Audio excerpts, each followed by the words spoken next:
Shannon Sharp. Happy Friday. Happy TGIF, guys. How are you? How you doing today, Skip? So you're trying to compete with me today, huh? You know, I'm coming out swinging. Are you? I couldn't get loose in my jacket, so I needed some look. Really? Yeah. You got no chance.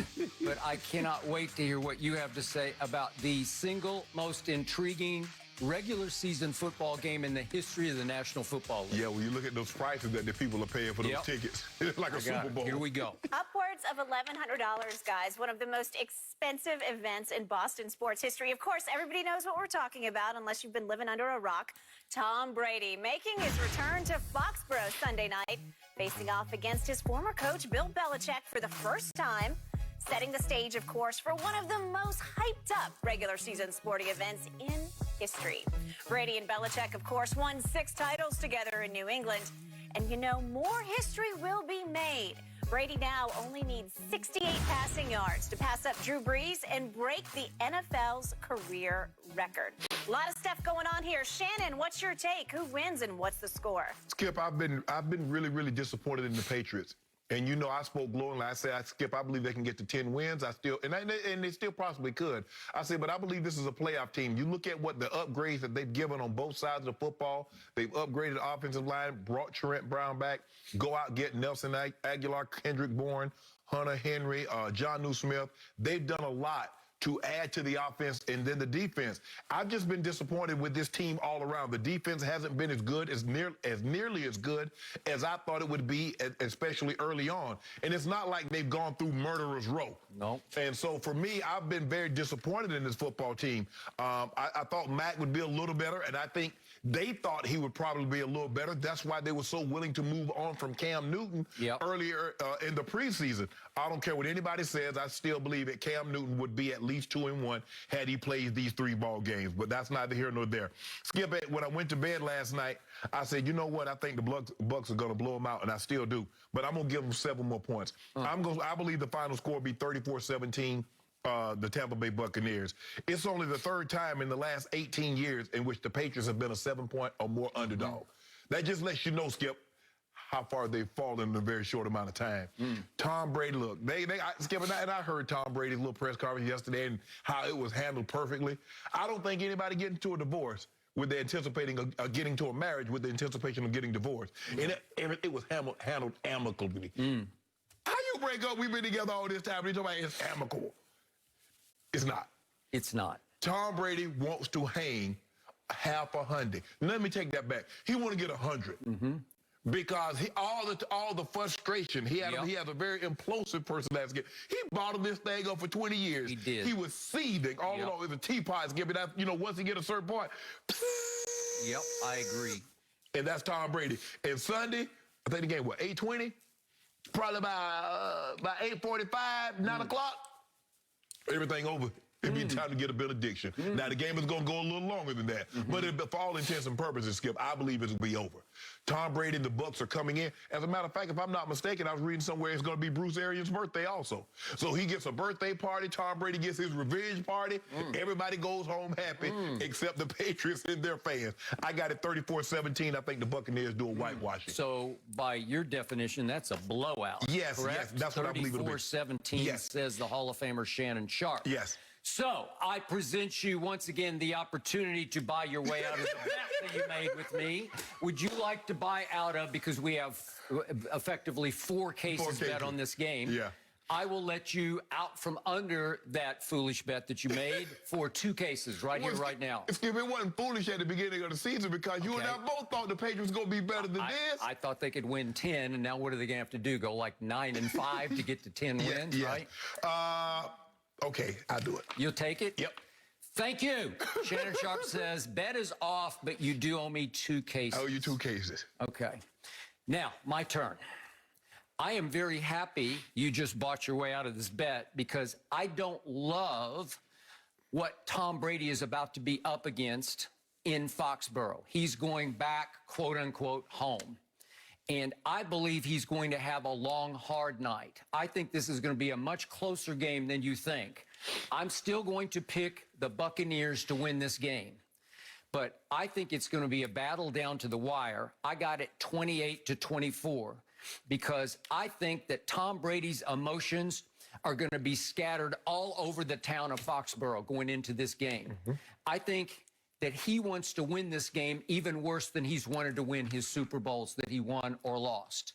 I believe that this is a classic put him on the couch game, because this is a father versus son game, because his football father pushed him out the back door. Right. And rejected him and said, "You're finished." And the son went elsewhere. He went way south down to Tampa and said, "Dad, watch what I'm going to do without you." Right. And he pulled it off in a pandemic with no preseason on a torn MCL. He won the Super Bowl with a team that used to be called the Buccaneers, 7-9 the season before. Dad, are you watching me? Well, now he's got to go back to what should be his house, where he wanted to finish his career badly, because it was the fairy tale is to finish it in New England with another Super Bowl or two, correct? Correct. It's his heart, his soul is all in that stadium. As you kept talking about all week, he said, "I know everything. I know what it's going to feel like. I know what the wind is going to feel like. I know exactly what he's going to be telling them in their locker room. Exactly. I know exactly what he's going to try this and he's going to try that." And Tom desperately wanted to be part of that. Right. Even though he hated it, Right. it's a love-hate where you know that you won in spite of him. You overcame him. You know in your heart of hearts, you were the reason that he became the genius GOAT coach. Well, Skip, the only reason we're talking about this game is happened to be Tom Brady is in Tampa and he's coming back to Foxborough. Because Tom Brady has still been in there, we would not be talking about no Tampa and the New England Patriots. So I thank you for taking me off the emotional hook, because obviously I'm a much bigger Brady fan than you are. You've come around a bit of late.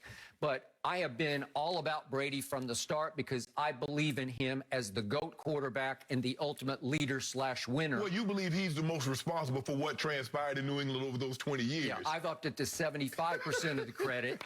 You used to give Brady like 10%, but I think you're up to 50 now, Well, right? I was 60-40. Now I might be going 55-45 the other way. Okay, other way. I do appreciate that.